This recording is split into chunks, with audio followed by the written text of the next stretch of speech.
Hi ನನ್ನ ಮಧುಮಣಿ ವೀಕ್ಷಕರೇ, ಎಲ್ಲರೂ ಹೇಗಿದ್ದೀರಾ? ಎಲ್ಲರೂ ಚೆನ್ನಾಗಿದ್ದೀರಾ ಅಂದ್ಕೊಳ್ತೀನಿ. ನಾನಿವತ್ತು ಸ್ವಲ್ಪ ಟೊಮೊಟೊ ಕರಿ ಮಾಡಿಕೊಂಡು ಅದಕ್ಕೆ ಚಪಾತಿ ಮತ್ತು ರೈಸ್ ಮಾಡ್ಕೊಳ್ಳೋಣ ಅಂದ್ಕೊಂಡೆ. ಬಾಯಿ ಬೇರೆ ಯಾಕೋ ಸಪ್ಪೆ ಅನ್ನಿಸ್ತಿತ್ತು, ಹಾಗಾಗಿ ಸ್ವಲ್ಪ ಖಾರವಾಗಿ ಮಾಡ್ಕೊಳ್ಳೋಣ ಅಂತ ಎಲ್ಲ ರೆಡಿ ಮಾಡ್ಕೊಳ್ತಿದ್ದೆ. ನನ್ನ ಮಗಳು ಬೇರೆ ಅಳ್ತಾ ಇದ್ಲು, ಅವಳನ್ನು ಮೇಲೆ ಕೂರಿಸ್ದೆ. ಮೊಬೈಲ್ ನೋಡಿಕೊಂಡು ನಗ್ತಾ ಇದ್ದಾಳೆ. ಅವಳದೇ ಫೋಟೋ ತೆಗಿತಾ ಇದ್ದೀನಿ ಅಂದ್ಕೊಂಡು ಬೆಳ್ಳುಳ್ಳಿನೂ ಸೋಸ್ಕೊಂಡೆ, ನಿಧಾನಕ್ಕೆ ಅವಳನ್ನ ಆಟ ಆಡಿಸ್ಕೊಂಡೇನೆ. ಈ ಜ್ವರ ಬಂದಿರೋ ಅಂಥವ್ರಿಗೆ, ಸ್ವಲ್ಪ ಬಾಯಿ ಸಪ್ಪೆ ಅನ್ನಿಸ್ತಿದೆ ಅನ್ನೋರಿಗೆ ಈ ಗೊಜ್ಜು ತುಂಬ ಇಷ್ಟ ಆಗುತ್ತೆ. ಅಂದರೆ ಅಷ್ಟು ರುಚಿಯಾಗಿರುತ್ತೆ. ಇದಕ್ಕೆ ಮೇಯ್ನಾಗಿ ಬೇಕಾಗಿರೋವಂಥ ಪದಾರ್ಥಗಳು ಟೊಮೊಟೊ, ಈರುಳ್ಳಿ, ಕೊತ್ತಂಬರಿ ಸೊಪ್ಪು, ಪುದೀನ ಸೊಪ್ಪು, ಹಸಿಮೆಣಸಿಕಾಯಿ ಮತ್ತು ಬೆಳ್ಳುಳ್ಳಿ.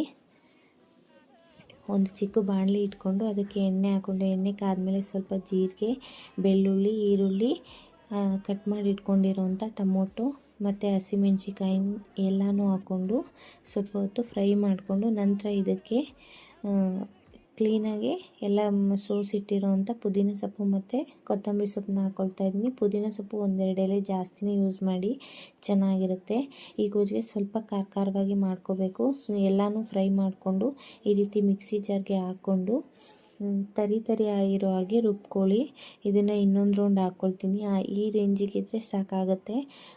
ಮತ್ತು ಅದೇ ಬಾಣಲೆನ ಇಟ್ಕೊಂಡು ಸ್ವಲ್ಪ ಎಣ್ಣೆ ಹಾಕ್ಕೊಂಡು, ಎಣ್ಣೆ ಕಾದ್ಮೇಲೆ ಸಾಸಿವೆ ಹಾಕ್ಕೊಳ್ತಾ ಇದ್ದೀನಿ. ಸಾಸಿವೆ ಸ್ವಲ್ಪ ಸಿಡಿಯೋಕ್ಕೆ ಸ್ಟಾರ್ಟ್ ಆಗುತ್ತೆ. ನಂತರ ಇದಕ್ಕೆ ಕರ್ಬೇವಿನ ಸೊಪ್ಪು ಹಾಕ್ಕೊಳ್ತಾ ಇದ್ದೀನಿ.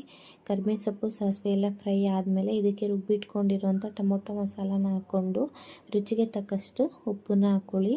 ನಾನು ಒಂದು ಅರ್ಧ ಸ್ಪೂನಷ್ಟು ಉಪ್ಪನ್ನ ಹಾಕ್ಕೊಳ್ತಾ ಇದ್ದೀನಿ.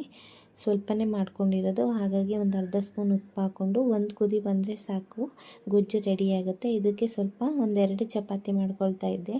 ನಾನು ಒಬ್ಬಳೇ ಚಪಾತಿ ತಿನ್ನೋದು, ಅಮ್ಮು ತಿನ್ನೋದಿಲ್ಲ. ಹಾಗಾಗಿ ಸ್ವಲ್ಪ ಮೆತ್ತಗೆ ಪೂರಿ ಥರ ಉಬ್ಬೋ ಹಾಗೆ ಎರಡು ಕಡೆ ನೀಟಾಗಿ ಬೇಯಿಸ್ಕೊಂಡು ಈ ಥರ ಪೂರಿ ಥರ ಉಬ್ಬುತ್ತೆ ಚಪಾತಿ. ತೆಳ್ಳಗೆ ಒರೆಸ್ಕೊಂಡ್ರೆ ಈ ಥರ ನೀಟಾಗಿ ಚಪಾತಿ ಬರುತ್ತೆ. ಇಷ್ಟು ಮೆತ್ತಗೆ ಚಪಾತಿ ಇದ್ದರೆ 2 ತಿನ್ನೋರು 3 ತಿಂತಾರೆ. ಹಾಗಾಗಿ ಸ್ವಲ್ಪ ಮೃದುವಾಗಿ ಇರಬೇಕು ಚಪಾತಿನೂ ರೆಡಿ ಆಯಿತು. ಚಪಾತಿಗೆ, ರೈಸ್ಗೆ ಎಲ್ಲ ಈ ಗೊಜ್ಜು ತುಂಬಾ ಚೆನ್ನಾಗಿರುತ್ತೆ.